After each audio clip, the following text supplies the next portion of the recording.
Many of you know that I've always had a soft spot for budget mechs, as at the end of the day, these are expensive tools that not everyone can afford. And when we start seeing more advanced features on these budget boards, that's when I get excited. So today I'm excited to check out the Velocifire TKL02 wireless mechanical keyboard. First impressions are very good. It feels solid in the hands with minimal flex, and it is packing some solid weight, coming in at just under a kilo, but if you chuck the cable on, it spills over. And this is right up my alley when it comes to how it looks. This is just a nice and simple, no frills 10 keyless board. I think the 10 keyless form factor is a good one to cater for most of the market, as not everyone needs the numpad and it isn't a foreign look. The case is made from this slightly textured black plastic which looks and feels great, and it doesn't pick up any fingerprints. And it just has the standard OEM design that you see with a lot of other boards, with a high profile design so the key switches are neatly hidden away, and it has a slight natural inclination to it for that bit of angle. On the rear there's a USB Type-C port, so yet another board using USB-C, which is great to see. And on the bottom there's a couple of rubber feet for non-slip and 2 flip-up feet that are also nicely rubber tipped. And finally the on and off switch, because this is of course a wireless board. To go with a clean theme, the keycaps are also pretty nice. These are solid 1.5mm double shot ABS plastic keycaps. So real solid because of its double shot nature, and the legends will never fade away as they're another piece of plastic. But I think the more impressive thing is that the legends themselves are clean. There's no weird font and there's no gaps in the lettering at all like you usually see. The only thing that I'd rather not have is the Velocifire logo, but yeah, I'll actually paint over this later. And backlit keycaps means we have backlighting. And another great feature is that it's white, not blue, not red, but just a good old neutral white that will fit into any environment. There's no effects or patterns, so it's just on and off, which is all you need really. But now to the really cool feature of the keyboard, it's wireless mode. Wireless. Like, I just think that it's crazy to have a wireless mech on a budget. I know there's been a couple of 60% wireless boards in recent times, but yeah, before this just wasn't a thing not that long ago. This uses the wireless receiver we got in the box, so I can actually use it on my desktop PC, which is great, but you won't be able to use it with Bluetooth on like your phone or tablet or whatever, but you could use an OTG cable if you really wanted to.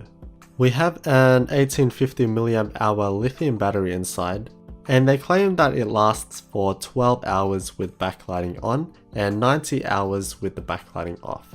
Also keep in mind that the backlighting automatically turns off after 1 minute without use in order to save battery.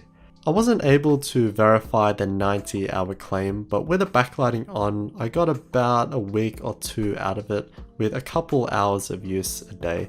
But with the backlighting automatically turning off, it was kind of hard to keep track. But yeah, it seemed to last for a decent amount of time. The performance is great. While typing and just casual use, it kept up absolutely fine, although there were a couple of instances where a key would just get stuck and spam whatever the key is. It only happened a couple of times, like once every few days, but to fix it I had to turn it off and on again, which was annoying and can potentially mess up whatever you're working on. The key switches in this are Artemu Browns, so these are an MX Brown clone, being a tactile switch with a bump and no click, and here's how they sound.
They feel pretty good for browns because of the solid case and keycaps, so I actually found them to be reasonably tactile.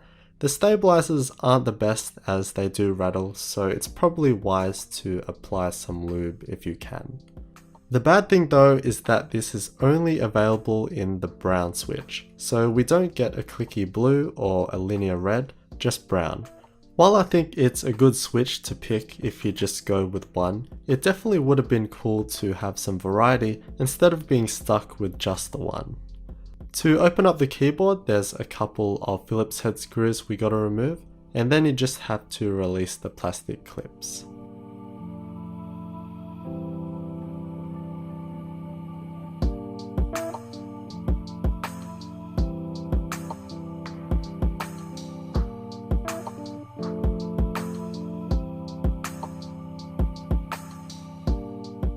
Alright, so here's the bottom shell, and it's pretty standard with some ribbing on the bottom surface for reinforcement. And we have our 1850 mAh battery inside as described, with a piece of thin plastic protecting it from getting punctured.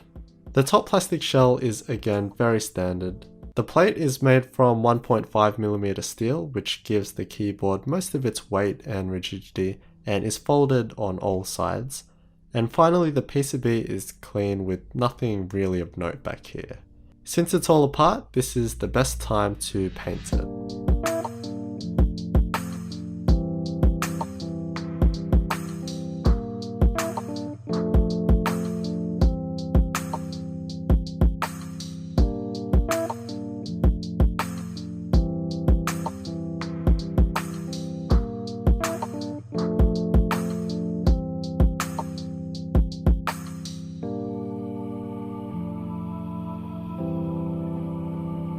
Overall, while it may not look like much, this is a board that has really excited me.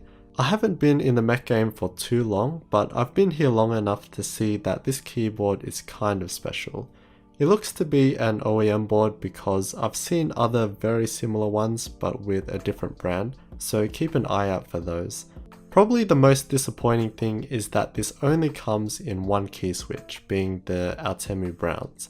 Like, it's a fine key switch that people will like, but it would have been nice to have a blue and a red switch version just to give us some variety. And then the random spasms it has once in a while isn't great, even though it was rare, although I haven't read of anyone else having this issue. But aside from that, I truly believe that this is one of the best mechs for someone on a budget or for a beginner.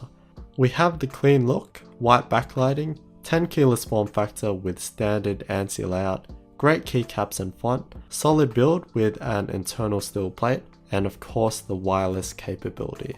And sorry if I'm sounding overwhelmingly positive, but that's honestly my personal opinion, and as always, I'll give my honest opinions.